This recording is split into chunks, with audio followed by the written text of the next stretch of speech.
What is going on, guys? Welcome back for another video. Justin here at RCA Garage. Today we're taking the ZL1 Camaro and we're going to show you how to adjust that rear sway bar. So I went over it a little bit in the past, but we had a gentleman reach out and wanted to see how you did it with, just simple hand tools. I mean, this is an enthusiast car. You need a little bit more rear grip or to take a little bit of grip out. This is definitely something that you can do yourself. Trackside, all you need is a 15mm wrench and a 5mm Allen. Let's get started. So for starters, it's a 22mm to get the wheel off. And then I have this ratcheting 15mm in here.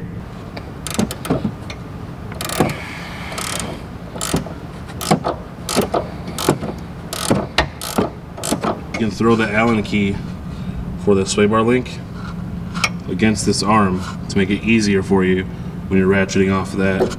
Once you get the nut off, you can pull your Allen link out here. And you're gonna have three different variations. So you're gonna have the setting here. It's gonna be your softest setting. This is gonna be your medium setting. And this is gonna be your hard or your stiff setting. So you can just put it in whatever slot you want. You can put it in the middle. You can put it in the rear to make it stiffer.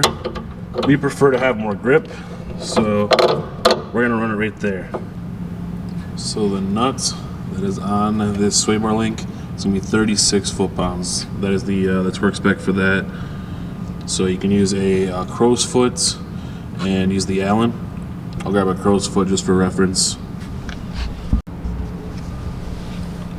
So this is a crow's foot for reference.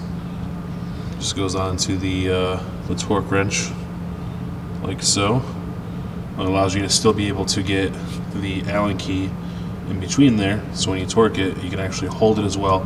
Because some people use a vice grip on there, and I do not like using a vice grip or anything on there because you don't want to damage it.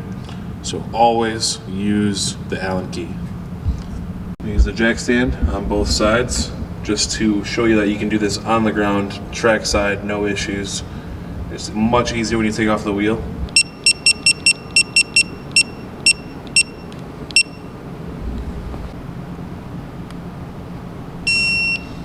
So that's going to pretty much finish up today's video. Make sure that you torque down your wheels to 140 foot-pounds. That is the factory spec. If you guys want to see any future videos on this, any quick installs, anything to break it down for you guys, I know there's not a lot of content on the 1LEs.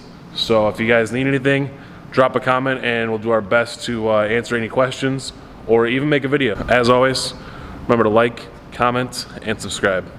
Peace.